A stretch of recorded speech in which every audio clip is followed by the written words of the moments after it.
Hi hello ನಮಸ್ತೆ welcome to ಕುಶ್ಮನೆ multi creations. ಇದು ನಾನು ನಿಮ್ಮ ಶಾಂತಿ. ಫ್ರೆಂಡ್ಸ್, ಇವತ್ತು ನಾನು ಬ್ರೇಕ್ಫಾಸ್ಟ್ಗೆ ಅಂತೇಳಿ ರಾಗಿ ರೊಟ್ಟಿ ಮಾಡ್ತಾಯಿದ್ದೀನಿ. ಈ ರಾಗಿ ರೊಟ್ಟಿ ಏನಪ್ಪ ಅಂತಂದರೆ ಸ್ವಲ್ಪ ಡಿಫ್ರೆಂಟಾಗೇ ಇರುತ್ತೆ. ಬರೀ ರಾಗಿ ಹಸಿಟ್ಟಿಂದ ನಾನು ಮಾಡ್ತಾಯಿಲ್ಲ. ಇದ್ರ ಜೊತೆಗೆ ಇನ್ನೂ 2 ಇಂಗ್ರೀಡಿಯೆಂಟ್ನ ಮತ್ತೆ ಆ್ಯಡ್ ಮಾಡಿದ್ದೀನಿ ನಾನು. ಅದೇನಪ್ಪ ಅಂತಂದರೆ, ಈಗ ಬನ್ನಿ ನೋಡೋಣ ನಾವು ರಾಗಿ ರೊಟ್ಟಿ ಹೇಗೆ ಮಾಡೋದು ಅಂತ ನೋಡೋಣ. ಇಲ್ಲಿ ನಾನು ರಾಗಿ ರೊಟ್ಟಿಗಾಗಿ ಕ್ಯಾರೆಟು ಮತ್ತು ಈರುಳ್ಳಿ ಮತ್ತು ಕೊತ್ತಂಬರಿನ ನಾನು ತೊಗೊಂಡಿದ್ದೀನಿ. ನಿಮಗೆ ಏನು ಬೇಕು ರಾಗಿ ರೊಟ್ಟಿಗೆ ಅನ್ನೋದಾದರೆ ನೀವು ಬೇಕಂದರೆ ಸೌತೆಕಾಯಿನೂ ಸಹ ಆ್ಯಡ್ ಮಾಡ್ಕೋಬೋದು, ಅದು ಚೆನ್ನಾಗಿರುತ್ತೆ. ಮತ್ತು ಇಲ್ಲಿ ನಾನು ಗ್ರೀನ್ ಚಿಲ್ಲಿನ ಸ್ಕಿಪ್ ಮಾಡಿದ್ದೀನಿ.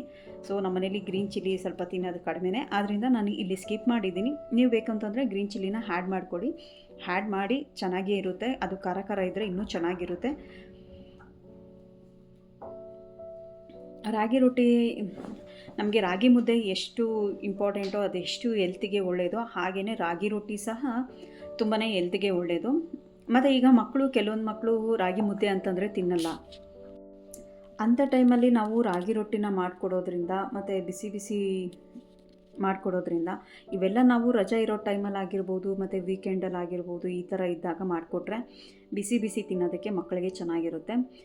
ಒಂದೊಂದು ಸರಿ ನಾವು ಬಾಕ್ಸ್ಗೆ ಹಾಕ್ಬಿಟ್ರೆ ಅಲ್ಲೇನಾಗೋಗಿರುತ್ತೆ, ಗಟ್ಟಿಯಾಗೋಗಿರುತ್ತೆ. ಸೊ ಇವೆಲ್ಲ ರೊಟ್ಟಿ ಈ ಥರದ್ದೆಲ್ಲ ನಾವು ಮನೇಲಿದ್ದಾಗ ಮಾಡಿ ತಿನ್ನೋದ್ರಿಂದ ತುಂಬಾ ಚೆನ್ನಾಗಿರುತ್ತೆ.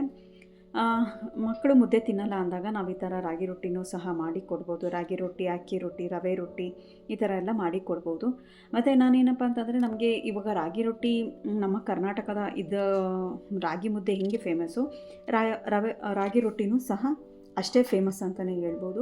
ಈಗ ನಾವು ನೋಡ್ಬೋದು ಆ್ಯಕ್ಚುಲಿ ಇವಾಗ ತಮಿಳ್ನಾಡಲ್ಲಾಗಿರ್ಬೋದು, ಬೇರೆ ಸ್ಟೇಟ್ ಯಾವುದೇ ಆಗಿರ್ಬೋದು, ಕೆಲವೊಂದು ನಾನು ಕುಕ್ಕಿಂಗ್ ಇದರಲ್ಲಿ ಎಂಥ ವೀಡಿಯೋನೇ ಆಗಿರಲಿ, ಅದು ಯಾರೇ ಮಾಡಿದ್ರೂ ನಾನು ಅದನ್ನು ನೋಡ್ತೀನಿ. ಯಾಕಂದರೆ ಕುಕ್ಕಿಂಗ್ ಅನ್ನೋದು ನನಗೆ ಅದೊಂಥರ ತುಂಬ ಇಂಟ್ರೆಸ್ಟು. ಅದು ಹೇಗೆ ಇದ್ರೂ ನಾನು ನೋಡ್ತೀನಿ. ಬಟ್ ಎಷ್ಟೇ ಡಿಫ್ರೆಂಟ್ ಆಗಿದ್ರೂ ಅದನ್ನು ನೋಡಿ ಕಲಿಯೋದಕ್ಕೆ ನಾನು ತುಂಬಾ ಇಷ್ಟಪಡ್ತೇನೆ. ಕುಕ್ಕಿಂಗ್ ಅಂದರೆ ನನಗಿಷ್ಟ. ಸೊ ಹಂಗೆ ನೋಡಿದಾಗ ಇವಾಗ ನಾವು ಬಾಲಿವುಡ್ಡಲ್ಲೂ ಕುಕ್ಕಿಂಗ್ ಚಾನಲ್ದೆಲ್ಲ ನೋಡ್ತೀನಿ, ಹಿಂದಿ ಚಾನಲ್ಗಳಲ್ಲೆಲ್ಲ ನೋಡ್ತಾ ಇರ್ತೀನಿ.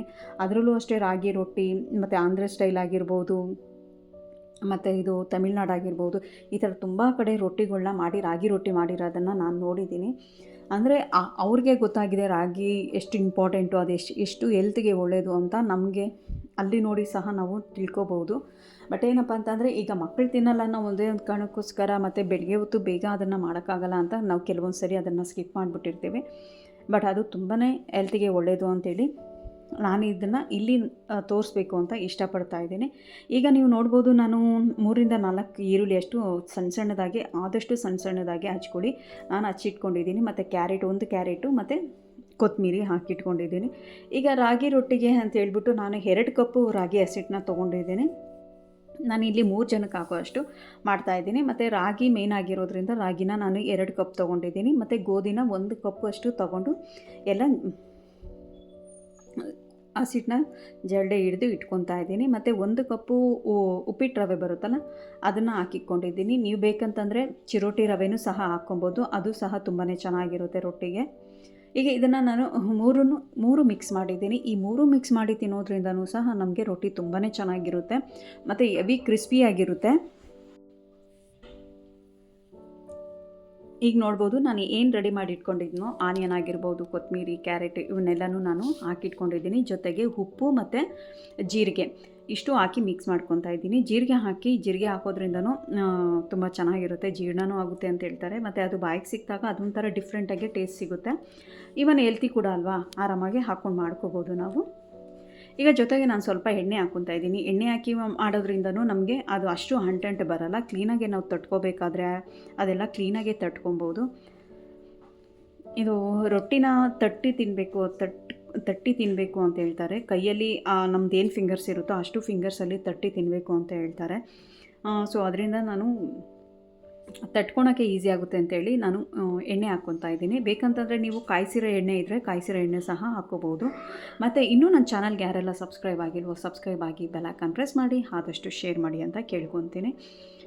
ನೋಡ್ಬೋದು, ಈಗ ನಾನು ನೀರು ಹಾಕಿ ಚೆನ್ನಾಗಿ ಮಿಕ್ಸ್ ಮಾಡ್ಕೊತಾ ಇದ್ದೀನಿ. ನೀರು ಸ್ವಲ್ಪ ಜಾಸ್ತಿನೇ ಹಾಕಿ, ಯಾಕಂದರೆ ಅರ್ಧ ಗಂಟೆ ನೆನಿಬೇಕಾದ್ರೆ ರವೆ ಇರುತ್ತಲ್ಲ, ಆ ರವೆ ಏನಾಗುತ್ತೆ, ನೀರಿನ ಅಂಶ ಎಲ್ಲ ಅದು ಎಳ್ಕೊಂಬಿಡುತ್ತೆ. ಸೊ ನೀರು ಹೆಚ್ಚಿಗೆ ಆದಷ್ಟು ಹಂಗಂತ ಫುಲ್ಲು ನೀರು ಹಾಕ್ಕೋಬೇಡಿ. ನಮ್ಗೆ ತಟ್ಟೋ ಅಷ್ಟು ಅದಕ್ಕೆ ನೀರು ಹಾಕ್ಕೊಂಡು ಮಿಕ್ಸ್ ಮಾಡಿ ಇಟ್ಕೊಳ್ಳಿ. ಈಗ ನೋಡ್ಬೋದು ನಾನು ಗೋಧಿ ಹಸಿಟ್ಟು ಹಾಕಿರೋದ್ರಿಂದ ಚೆನ್ನಾಗೆ ನಾವು ಹಸಿಟ್ಟನ್ನ ಬಿದ್ಕೋಬೇಕಾಗುತ್ತೆ, ಚೆನ್ನಾಗಿ ಕಲಿಸ್ಕೋಬೇಕಾಗುತ್ತೆ. ಈಗ ನಾನು ಲಾಸ್ಟ್ ಫೈನಲ್ಗೆ ಅಂಥೇಳಿ ಎಣ್ಣೆ ಹಾಕಿಟ್ಕೊತಾ ಇದ್ದೀನಿ. ಎಣ್ಣೆ ಹಾಕ್ಕೊಳೋದ್ರಿಂದನೂ ಅಷ್ಟೇ ನಮಗೆ ಯಾವುದೇ ರೀತಿ ಅಂಟ್ಕೊಳೋದಾಗಲಿ, ಒಂದು ಪಾತ್ರೆನೂ ನೋಡ್ಬೋದು ಎಷ್ಟು ನೀಟಾಗಿದೆ ಅಂತ. ಹಾಗೆ ಈ ವಿಡಿಯೋ ಏನಾದರೂ ನಿಮ್ಗೆ ಇಷ್ಟ ಆದರೆ ಲೈಕ್ ಮಾಡಿ, ಶೇರ್ ಮಾಡಿ, ಕಮೆಂಟ್ಸ್ ಮಾಡಿ. ಈಗ ಇದು ರೆಡಿ ಆಗಿದೆ. ಈಗ ಇದನ್ನು ನಾನು ಒಂದು ಅರ್ಧ ಗಂಟೆಯಿಂದ 40-45 ನಿಮಿಷದವರೆಗೂ ನೆನೆಸಿಟ್ಕೊತೀನಿ. ನೆನೆಸ್ಕೊಳೋದ್ರಿಂದನೂ ಅಷ್ಟೇ ರವೆ ಹಾಕಿರ್ತೀವಲ್ಲ, ನೆನೆಯೋದ್ರಿಂದ ರೊಟ್ಟಿ ನಮಗೆ ಆರಾಮಾಗಿ ಚೆನ್ನಾಗಿ ಮೆತ್ತಗೆ ಬರುತ್ತೆ. ಈಗ ನಾನು ಒಂದು ತವ ತೊಗೊಂಡಿದ್ದೀನಿ. ತವಾದಲ್ಲಿ ಎಣ್ಣೆ ಸ್ಪ್ರೆಡ್ ಮಾಡಿಕೊಳ್ತಾ ಇದ್ದೀನಿ. ನಾನು ಆ್ಯಕ್ಚುಲಿ ರೊಟ್ಟಿಗೆ ಚಪಾತಿಗೆ ಅಂತೇಳಿನೇ ಒಂದು ತವ ಇಟ್ಟಿದ್ದೀನಿ, ದೋಸೆಗಾದರೆ ಇನ್ನೊಂದು ತವ ಇಟ್ಟಿದ್ದೀನಿ. ಬಟ್ ಎರಡೂ ತವದಲ್ಲಿ ನಾನು ಹೇಗೆ ಬರುತ್ತೆ ಅಂತ ಹೇಳಿ ತೋರಿಸ್ತೇನೆ. ಬಟ್ ಏನಂತಂದರೆ ನಾವು ದೋಸೆ ಹಾಕೋ ತವದಲ್ಲಿ ರೊಟ್ಟಿ ಚಪಾತಿ ಎಲ್ಲ ಸುಟ್ಬಿಟ್ರೆ ನೆಕ್ಸ್ಟ್ ಅದರಲ್ಲಿ ದೋಸೆ ಬರೋಲ್ಲ. ಆದ್ದರಿಂದ ನಾನು ರೊಟ್ಟಿಗೆ ಅಂತೇಳಿನೇ ಬೇರೆ ತವ ಇಟ್ಕೊಂಡಿದ್ದೀನಿ.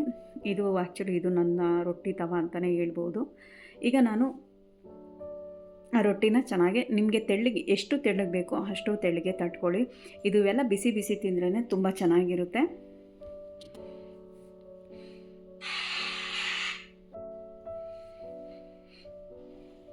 ಈಗ ನಾನು ತವ ಗ್ಯಾಸ್ ಮೇಲೆ ಇಟ್ಕೊಂಡು ಎಣ್ಣೆ ಹಾಕ್ಕೊತಾ ಇದ್ದೀನಿ. ಎಣ್ಣೆ ನೀವು ಏನಾದರೂ ಇಷ್ಟಪಡ್ತೀನಿ ಅನ್ನೋದಾದರೆ ಒಂದೆರಡು ಸ್ಪೂನ್ ಆದರೂ ಹಾಕ್ಕೊಳ್ಳಿ. ಅದಾದಮೇಲೆ ಸ್ವಲ್ಪ ನೀರನ್ನ ಹಿಂಗೆ ತವ ಮೇಲೆ ರೊಟ್ಟಿ ಸುಡೋ ಟೈಮಲ್ಲಿ ಹಾಕ್ಕೊಳ್ಳಿ. ಯಾಕಂದರೆ ರಾಗಿ ರೊಟ್ಟಿ ಸುಡಬೇಕಾದ್ರೆ ಅದೇನಾಗೋಗುತ್ತೆ, ಒಂದೊಂದು ಕಡೆ ವೈಟ್ ಬಂದುಬಿಡುತ್ತೆ. ಆ ಟೈಮಲ್ಲಿ ನಾವು ಸ್ವಲ್ಪ ನೀರು ಹಾಕ್ಕೊಳೋದ್ರಿಂದ ತುಂಬಾ ಚೆನ್ನಾಗಿ ಬರುತ್ತೆ. ಇಲ್ಲಾಂತಂದರೆ ಅಲ್ಲಿ ಏನಾಗುತ್ತೆ ಅಂದರೆ ಅಲ್ಲಿ ವೈಟಾಗಿ ಆಗಿಬಿಟ್ಟು ಅದು ಹಾಗೆ ಇದ್ದೋಗುತ್ತೆ. ಈಗ ಆಲ್ರೆಡಿ ಒಂದು ರೊಟ್ಟಿ ಆಗಿದೆ ನನ್ನ ಮಾಮೂಲಿ ತವದಲ್ಲಿ. ಇವಾಗ ಏನಪ್ಪ ಅಂದ್ರೆ ನಾನ್ ಸ್ಟಿಕ್ ಏನು ದೋಸೆ ಹಾಕ್ತೀವಲ್ಲ ಆ ತವದಲ್ಲಿ ಮಾಡಿ ತೋರಿಸ್ತಾ ಇದ್ದೀನಿ. ಇದರಲ್ಲಿ ಆ್ಯಕ್ಚುಲಿ ಚೆನ್ನಾಗಿ ಬರುತ್ತೆ. ಬಟ್ ಏನಪ್ಪ ಅಂತಂದರೆ ನೆಕ್ಸ್ಟ್ ದೋಸೆ ಬರಲ್ವಲ್ಲ ಅನ್ನೋ ಒಂದು ಕಾರಣಕ್ಕೋಸ್ಕರ ನಾವು ಇದ್ರಲ್ಲಿ ಮಾಡೋಕ್ಕಾಗಲ್ಲ. ನಾನಿಲ್ಲಿ ಕ್ಲೀನಾಗಿ ಸ್ಪ್ರೆಡ್ ಮಾಡಿಕೊಂಡು ಮ್ಯಾಕ್ಸಿಮಮ್ ತೆಳ್ಳಗೆ ಮಾಡ್ಕೊತೀನಿ. ನನಗೆ ತೆಳ್ಳಗಿರೋದ್ರಿಂದ ನಮ್ಮ ಮನೇಲೆಲ್ಲ ಇಷ್ಟಪಡ್ತಾರೆ. ಸೊ ಆದ್ದರಿಂದ ನಾನು ತೆಳ್ಳಗೆ ಮಾಡ್ಕೊತಿದ್ದೇನೆ. ನೋಡ್ಬೋದು, ನಿಮ್ಗೆ ಎಷ್ಟು ತೆಳ್ಳಗಾಗುತ್ತೋ ಅಷ್ಟು ಮಾಡ್ಕೊಳ್ಳಿ. ಇಲ್ಲ ಅನ್ನೋದಾದರೆ ನೀವು ದಪ್ಪನೂ ಸಹ ಮಾಡ್ಕೋಬೋದು. ಹೀಗೆ ಕೈಯಲ್ಲೇ ತಟ್ಟಿ ತಿನ್ನಬೇಕು ಅಂತ ಹೇಳ್ತಾರೆ, ಬಟ್ ರೀಸನ್ ನನಗೆ ಗೊತ್ತಿಲ್ಲ. ನೀವು ಬೇಕಂತಂದರೆ ಇದು ಬಾಳೆ ಎಲೆಲೂ ತಟ್ಟಬಹುದು, ಇಲ್ಲಾಂತಂದರೆ ಬಟರ್ ಪೇಪರ್ ಬರುತ್ತಲ್ಲ ಆ ಪೇಪರ್ ಮೇಲೂ ತಟ್ಟಬಹುದು. ಇಲ್ಲಾಂತಂದರೆ ಮಾಮೂಲಿ ಪ್ಲಾಸ್ಟಿಕ್ ಕವರ್ಗಳು ಬರುತ್ತಲ್ಲ ಆ ಕವರ್ ಮೇಲೆ ಬೇಕಾದರೂ ತಟ್ಟಬಹುದು. ಆವಾಗ ಡೈರೆಕ್ಟ್ ನೀವು ತವ ಮೇಲೆ ಹಾಕ್ಕೊಂಡು ಸುಟ್ಕೋಬೋದು. ಬಟ್ ನಾನೇನಪ್ಪ ಅಂತಂದರೆ ತವ ಮೇಲೆ ಸುಟ್ಕೊಳೋದು ನಮಗೆ ಪ್ರಾಕ್ಟೀಸ್ ಆಗಿದೆ. ಸೊ ಅದರಿಂದ ನಾನು ಮಾಡ್ಕೊತೀನಿ. 2 ತವ ಇದ್ದರೆ ಬೇಗ ರೊಟ್ಟಿ ಮಾಡ್ಕೊಬೋದು. ಒಂದೇ ತವ ಇದ್ದರೆ ಮಾಡೋದು ಸ್ವಲ್ಪ ಕಷ್ಟ ಆಗುತ್ತೆ.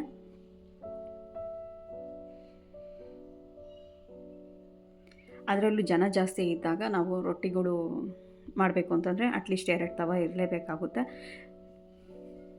ಈಗ ನೋಡಿ, ಇದು ಚೆನ್ನಾಗಿ ಬೆಂದಿದೆ ನೋಡ್ಬೋದು.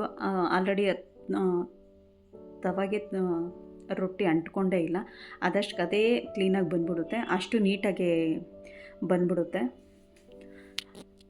ಈ ರಜಾ ಇರೋ ಟೈಮಲ್ಲಿ ನಾನು ಅಲ್ಲಿ 2 ತವದಲ್ಲಿ ನಾನು ಮಾಡ್ಕೊತಾ ಇದ್ದೀನಿ. ನೋಡ್ಬೋದು, ರಾಗಿ ರೊಟ್ಟಿ ತುಂಬಾ ಒಳ್ಳೆಯದು. ಅದರಲ್ಲಿ ಇವಾಗ ಮಕ್ಕಳಿಗೆ ಹಾಲಿಡೇಸ್ ಆಗಿರೋದ್ರಿಂದ ನಾವು ಅಟ್ಲೀಸ್ಟ್ ಒಂದು ದಿವಸ ಬಿಟ್ಟು ಒಂದು ದಿವಸ ಇಲ್ಲ ವೀಕ್ಲಿ ಟ್ವೈಸ್ ಅಂತೇಳಿ ನಾವು ರೊಟ್ಟಿಗಳನ್ನ ಮಾಡಿಕೊಡ್ಬೋದು. ಮನೇಲೇ ಇರ್ತಾರಲ್ವ, ಆವಾಗ ಬಿಸಿ ಮಾಡಿ ಕೊಡ್ಬೋದು ಅವ್ರಿಗೆ. ಅವ್ರೇನೋ ತಿಂದಿಲ್ಲ ಅಂದರೆ ನಾವೇ ಮುಂದೆ ತಿನ್ನೋ ಥರ ಇದು ಮಾಡ್ಬೋದು. ಬಟ್ ರಾಗಿ ರೊಟ್ಟಿ ತುಂಬಾ ಒಳ್ಳೆಯದು. ಅದರಲ್ಲೂ ರಾಗಿ ಮತ್ತು ಇದು ಗೋಧಿ, ರವೆ ಈ 3 ಮಿಕ್ಸ್ ಮಾಡಿ ತಿನ್ನೋದ್ರಿಂದ ಇನ್ನೂ ಟೇಸ್ಟು ಡಿಫ್ರೆಂಟ್ ಆಗಿರುತ್ತೆ. ಮಾಡಿ ತಿನ್ನೋಡಿ. ಇನ್ನೂ ಏನಾದರೂ ಈ ಉಚ್ಚೆಲ್ ಚಟ್ನಿ ಎಲ್ಲ ನಿಮ್ಗೇನಾದರೂ ನೆನಪಿದ್ರೆ ಉಚ್ಚೆಲ್ ಚಟ್ನಿನೂ ಮಾಡ್ಕೊತೀನಿ. ರಾಗಿ ರೊಟ್ಟಿಗೆ ಸೂಪರ್ ಕಾಂಬಿನೇಷನ್ ಅಂತಲೇ ಹೇಳ್ಬೋದು. ಈಗ ನೋಡಿದ್ರಲ್ಲ, ಇದು ನಂದು ಕಂಪ್ಲೀಟಾಗಿ ಇವಾಗ ರೊಟ್ಟಿ ಮ್ಯಾಕ್ಸಿಮಮ್ ಆಗಿದೆ. ಸ್ವಲ್ಪ ಹಿಂದುಗಡೆ ತಟ್ಕೊಂಡ್ರೆ ಹಾಗೆ ಹೋಗುತ್ತೆ. ಅಲ್ಲಿ ನಾನು ನೋಡಿ ಸ್ವಲ್ಪ ವೈಟಾಗಿತ್ತು ಅಂಥೇಳಿ ಸ್ವಲ್ಪ ನೀರು ಹಾಕ್ಕೊಂಡೆ. ಆಗ ನೀರು ಹಾಕ್ಕೊಳೋದ್ರಿಂದ ಮತ್ತೆ ಅದು ಬೇಯೋದಕ್ಕೆ ಒಂದು ಅವಕಾಶ ಇರುತ್ತೆ. ಆದ್ದರಿಂದ ನಾನು ನೀರು ಹಾಕ್ಕೊಂಡಿದ್ದೀನಿ. ನೀವು ಬೇಕಂದ್ರೆ ಆ ರೀತಿಯಲ್ಲಿ ಹಾಕ್ಕೊಂಡು ಆ ರೊಟ್ಟಿನ ಸುಟ್ಕೋಬೋದು.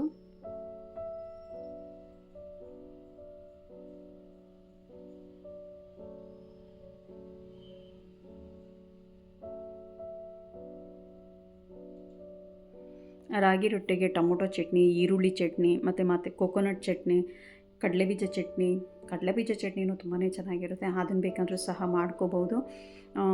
ನಮ್ಮನೇಲಿ ಅಮ್ಮ ಆಗಿದ್ದಿದ್ರೆ ಹುಚ್ಚೆಳ್ಳು ಚಟ್ನಿ ಜಾಸ್ತಿ ಮಾಡ್ತಾಯಿದ್ರು. ಬಟ್ ಇವಾಗೆಲ್ಲ ನಾವು ಅದು ಮಾಡೋದು ಕಡಿಮೆ ಆಗೋಗಿದೆ. ಅದು ಬಿಟ್ಟರೆ ಕಡಲೆಬೀಜ ಚಟ್ನಿ ಮಾಡೋರು, ಅದು ತುಂಬಾ ಕಾಂಬಿನೇಷನ್ ಚೆನ್ನಾಗಿರುತ್ತೆ. ನಿಮಗೂ ಏನಾದರೂ ಅದಿಷ್ಟ ಆದರೆ ಮಾಡ್ಕೊಳ್ಳಿ, ಚೆನ್ನಾಗಿರುತ್ತೆ. ಬಟ್ ನಾನೇನಪ್ಪ ಅಂತಂದರೆ ಇಲ್ಲಿ ಡಿಫ್ರೆಂಟಾಗೆ ನಾನು ಅವೆರಡೂ ಬಿಟ್ಟು, ಆ ಚಟ್ನಿ ಎಲ್ಲ ಬಿಟ್ಟು ಸಿಂಪಲಾಗೇ ಹೇಗೆ ಮೊಸರು ಜೊತೆ ತಿನ್ಬೋದು ಅಂತೇಳಿ, ಮೊಸರು ಜೊತೆನೂ ತುಂಬಾ ಚೆನ್ನಾಗಿರುತ್ತೆ. ನೀವು ಟ್ರೈ ಮಾಡಿ, ಅಷ್ಟು ಚೆನ್ನಾಗಿರುತ್ತೆ. ನಾನು ಆದ್ದರಿಂದ ಇದನ್ನು ಮೊಸರು ಜೊತೆ ತೊಗೊಂಡಿದ್ದೀನಿ. ಮತ್ತು ಪಿಕ್ಕಲ್ ಅಂತೂ ಎಲ್ಲದಕ್ಕೂ, ಎಲ್ಲ ಥರ ರೊಟ್ಟಿಗಳಿಗೂ ತುಂಬಾ ಚೆನ್ನಾಗಿರುತ್ತೆ. ನಾವಂತೂ ಮ್ಯಾಕ್ಸಿಮಮ್ ಮನೇಲಿ ರೊಟ್ಟಿ ಮಾಡಿದ್ದೀವಿ ಅಂತಂದರೆ ಅದು ಪಿಕ್ಕಲ್ ಜೊತೆನೇ ಸರ್ವ್ ಮಾಡ್ಕೊಳೋದು. ಆ ರಾಗಿ ರೊಟ್ಟಿ ಮಾಡಿದಾಗ ಮಾತ್ರ ನಾನು ಮೊಸರು ಜೊತೆ ಸರ್ವ್ ಮಾಡ್ಕೊತೀನಿ. ತುಂಬಾ ಚೆನ್ನಾಗಿರುತ್ತೆ, ತುಂಬಾ ಡಿಫ್ರೆಂಟ್ ಟೇಸ್ಟ್ ಇರುತ್ತೆ. ನೀವು ಒಂದ್ಸಲ ಇದು ಟ್ರೈ ಮಾಡಿ. ಇದಕ್ಕೆ ನೀವು ಬರೀ ಉಪ್ಪಾಕಿ ಕೊಡ್ತೀನಿ ಅಂತಂದರೂ ಮೊಸರಿಗೆ ಉಪ್ಪಾಕಿ ಕೊಡ್ಬೋದು. ಇಲ್ಲಾಂತಂದರೆ ಇದು ಜೀರಿಗೆ ಪೌಡ್ರ್ ಬರುತ್ತಲ್ಲ, ಜೀರಿಗೆ ಪೌಡ್ರನ್ನ ಒಂದು ಪಿಂಚಷ್ಟು ಮತ್ತು ಸಾಲ್ಟು ಇದಿಷ್ಟು ಮಿಕ್ಸ್ ಮಾಡಿಬಿಟ್ಟು, ಕೊತ್ತಂಬರಿ, ಆನಿಯನ್ ಬೇಕಂದರೆ ಮಿಕ್ಸ್ ಮಾಡಿ ಕೊಡ್ಬೋದು. ಅದು ಸಹ ತುಂಬಾ ಚೆನ್ನಾಗಿರುತ್ತೆ. ಟ್ರೈ ಮಾಡಿ, ನೀವು ಖಂಡಿತವಾಗ್ಲೂ ಇಷ್ಟಪಟ್ಟೇ ಪಡ್ತೀರಾ. ಅಷ್ಟು ಚೆನ್ನಾಗಿರುತ್ತೆ. ಈವನ್ ಮಕ್ಕಳು ಮೊಸರಲ್ಲಿ ಅಂತಂದರೆ ತಿಂದೇ ತಿಂತಾರಲ್ವಾ, ಸೊ ಆರಾಮಾಗಿ ನಾವು ಸರ್ವ್ ಮಾಡ್ಬೋದು.